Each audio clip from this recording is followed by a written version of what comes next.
kind of writing about sex do I like? I thought I'd tell you very quickly. But how do I know that I like it? Well, going on the example of Marina Tsvetaeva, the great Russian poet, she said she recognised when a poem was wonderful because it made the hairs up and down her neck prickle, and she had shivers and currents running up her back. So it's a physical response. So for me, I know that I like writing that I then decide is sexy because it makes me feel incredibly sexy, and I just want to rush off and have sex with somebody. This is problematic when I'm on my own. I have to do that thing the nuns were frightened of my doing, especially because I love reading in bed. So I just mentioned some of the writers I like who've made me feel that kind of sexy recently.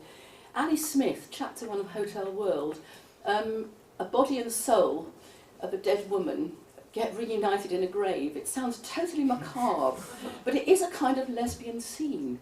It's quite wonderful. That did it for me. Apollinaire, in Les Onze Mille Verges. He wrote it as absolute, straightforward, turn-em-on porn. And there's a brothel scene in it, which is, for me, so comic and excessive. It features casts of thousands all going at it at the same time. And it's that excess I love. There's a brothel scene in Fanny Hill.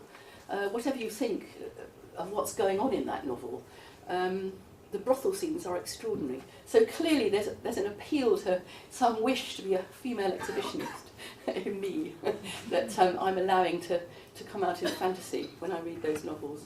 E.M. Forster's The Obelisk features a very straight Edwardian married couple, man and woman, going up a hill on their holiday, and they get separately seduced by a pair of gay sailors, and that's in a way the climax of the story when you realise what the obelisk might stand for.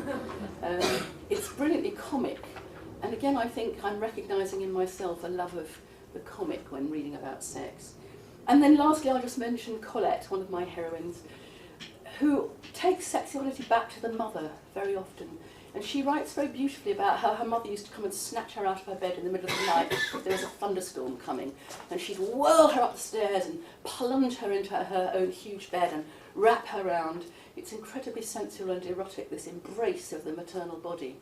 And a lot of Colette's descriptions of sex in later novels, other novels, I think return to that rapture, but invite us to feel it as well. So, my erotic imagination obviously responds to writing that unsettles me somehow. I don't like a lot of the porn I've seen or looked at because it seems so cliched. I like to be